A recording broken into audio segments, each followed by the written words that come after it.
Ola Chaim. 94 in Mishnah Berurah for all those who want to check in the English one. We did this already once, but I want to have this on recording, so we're going to go through it very fast again. The concept of a person that is praying, which direction should he be facing, right? So we explained before that the way they have the shul set up, the setup of the shul is, we know we're supposed to be praying to the Mizrach. We're supposed to pray in America, in the West, we have to pray towards east, right? That is how we're supposed to pray. So the way to put the Aron Kodesh, we explained, is you're not supposed to put it right where the sun rises, right towards that direction, because if you people are praying right towards the sun, it looks like Avodah Zarah. So the halacha is that we face the shul towards Mizrach, but we don't put the Aron Kodesh directly to the Mizrach when the sun comes up in the morning. We go more like towards middle of the day.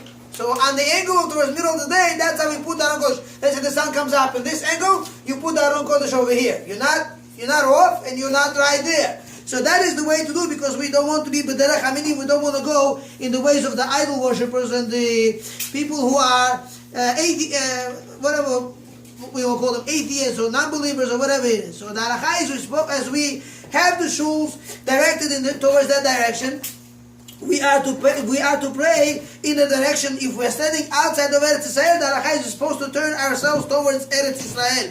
And the Gemara has a pasuk for this. It says, "V'itparu elecha," right, and they'll pray to you derech hatzam, the way of their land. Shlomo Melech has the whole thing in Sefer Melachim as he prays and asking Hashem over there that all the tefillot should be accepted.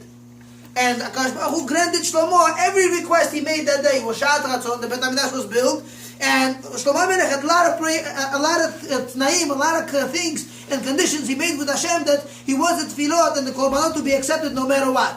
So it talks about over there in time of anguish, time of tzar, when the goyim are coming to fight, time of war, time of peace, and etc. When a non-Jew comes to bring a korban, many halachot and many tnaim he made over there that day. So we're supposed to turn ourselves towards Eretz Israel, and you're supposed to have kavanah towards, if you're standing in Eretz Israel, towards Yerushalayim. If you're in Yerushalayim, towards the Beit HaMikdash. If you are in the Beit HaMikdash, towards Kodesh HaKodashim. If you are... That is the way to go ahead and to pray. That is how we're supposed to turn ourselves to pray towards HaKadosh Baruch Hu. So, but those people who are far east, they are far away, and they have to pray towards you. They have to turn towards the west. You understand? If we are in the west, so we turn towards the east. Those who are in the east have to turn the other way. Those who were in Poland, they have to turn towards south, right? And those who were in Africa, they have to towards north, right? They have to. That is the direction they have to turn when they go ahead and they pray. The reason why we all do that, right? Even if they pray the wrong way, they'll go around. Right, but no, that's not how it works. We have to have that direction. Why we have to specifically pray towards Yerushalayim, towards the Beit HaMikdash? So it says over there, talpiyot, right? It says, what means talpiyot? So over there, Chazal say, Ter shekol piyot ponot elav. It says it's a hill, it's a mountain, that all the mouth of every single mouth, right? Every single mouth is turning towards that direction, because Chazal say, as Yaakov Avinu was sleeping over there, right? And he says, he woke up in the morning, and he says, Achen yesh Elokim b'makom hazeh. HaKadosh Baruch Hu is here. He says, En zeh ki bet Elokim v'zeh sha'ar hashamayim. He said, this is nothing but Bet Elokim, house of Hashem, and also it's considered to be Sha'ar HaShamayim, the gate of Shamayim. And Rashi says over there, it is the gates of Shamayim are open over there, and all the tefillot, like a tunnel, right? They all go up to Shamayim.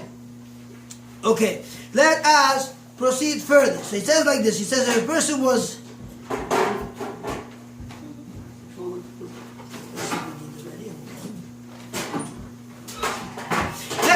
It says a person that is praying and he's unaware, he does not know, right, in which direction he's praying.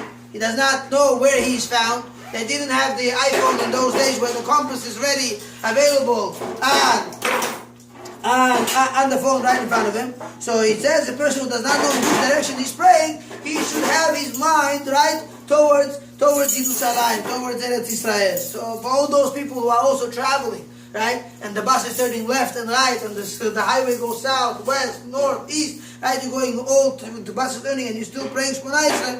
You have to have your mind towards Yerushalayim. That is the way to do that. I know there's a bus that goes in Lakewood. I remember there was the bus that goes from Lakewood to there. They made a deal with the bus driver. They come on the bus on time in the morning and they pray, Shaharit. They pray, they have Sefer Torah, everything. But they made a deal that as they're driving, they're going to come by a certain point where they already approximately knew how the time schedule runs.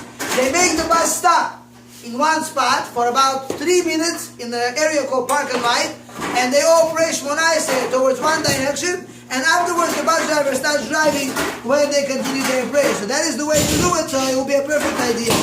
Tomorrow, B'ezrat Hashem, we are going to do the rest of the halachot. Have a good day, Ad Khan. Rabbi Hanania ran to work.